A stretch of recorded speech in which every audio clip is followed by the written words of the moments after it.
વડોદરામાં નવરાત્રી પહેલા ધોધમાર વરસાદ. ભારે વરસાદને પગલે અનેક ગરબા ગ્રાઉન્ડમાં વરસાદી પાણી ભરાયા. વરસાદને પગલે ગરબા આયોજકોની ચિંતા વધી. ગરબા મેદાનોમાં પાણી ભરાઈ જતા આયોજકો ચિંતામાં મુકાયા છે. શહેરના અનેક સ્થળે પ્રી નવરાત્રીના આયોજન પણ કરાવે છે. હવામાન વિભાગની આગાહીની વરસાદની આગાહી ખેલૈયાઓની અને આયોજકોની મજા બગાડી શકે છે.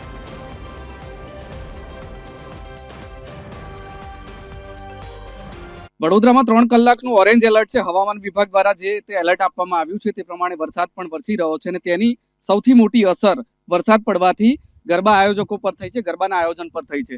જેટલા પણ ગરબા ગ્રાઉન્ડો જે હવે છેલ્લી ઘડીની તૈયારીઓ કરી રહ્યા છે, કારણ કે 22મીથી નવલી નોરતાની શરૂઆત થઈ રહી છે અને વડોદરા કલ્ચરલ કેપિટલ કહેવાય છે, ગરબાની રાજધાની કહેવાય છે. વડોદરાના તમામ જે મોટા ગરબા આયોજકો છે તેમને છેલ્લી ઘડીની તૈયારીઓ લગભગ પૂરી કરી લીધી છે, પરંતુ આજે વરસાદ થોડું વિઘ્ન બન્યો છે.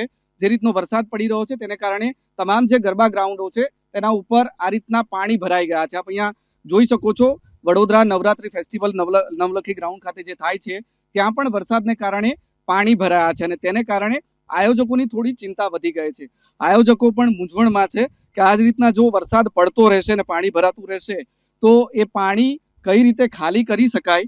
જો કે હજી નવરાત્રીને 4 દિવસ જેટલો સમય બાકી છે, પરંતુ વડોદરામાં નવરાત્રી પહેલા પણ બિફોર નવરાત્રીના આયોજનો થતા હોય છે. આ જ પ્રકારના ગરબા ગ્રાઉન્ડ ઉપર થતા હોય છે. તેને લઈને થોડી ચિંતા છે, પરંતુ આયોજકોનું માનવું છે કે તેમની પાસે એવી સિસ્ટમ છે જેને કારણે આ જે ગ્રાઉન્ડમાં પાણી ભરાય છે તે ઉતરી શકે. મયંકભાઈ પટેલ છે વીએનએફના આયોજક, તેમની સાથે વાત કરીશું. મયંકભાઈ, થોડી ચિંતા વરસાદે વધારી દીધી છે?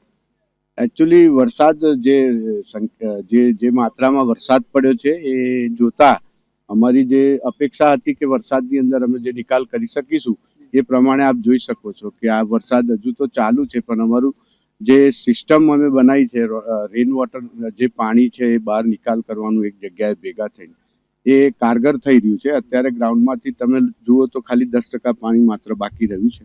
બાકીનું તમામ આખું ગ્રાઉન્ડ પાછું કોરું દેખાય છે.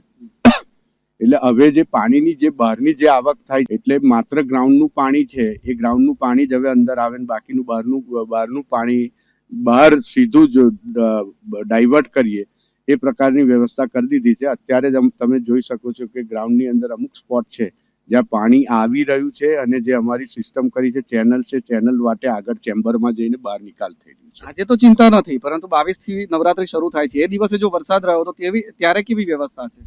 અમારી વ્યવસ્થા હવેથી આજના દિવસ પછી એ દિશામાં અમે તૈયારીઓ શરૂ કરી છે કે વરસાદ ચાલુ થાય અને વરસાદ બંધ થાય એના અડધા કલાકમાં ગ્રાઉન્ડ તૈયાર થઈ શકે અને ગ્રાઉન્ડ આખું ગરબા રમવા લાયક થઈ જાય એ પ્રકારની પાણીના નિકાલની વ્યવસ્થા અને ગ્રાઉન્ડ તૈયાર કરવાની દિશામાં અમે હવે વર્કિંગ કરી રહ્યા છીએ.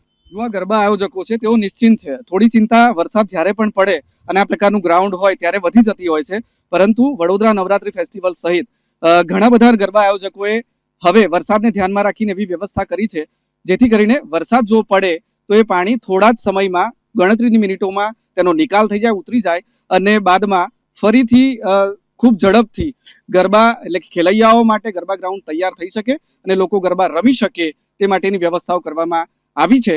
પરંતુ ફિલહાલ વડોદરામાં જે રીતે ઓરેન્જ એલર્ટ છે અને વરસાદ પડી રહ્યો છે તેને સ્વાભાવિકપણે ગરબા આયોજકોની ચિંતામાં ખૂબ વધારો કરી દીધો છે.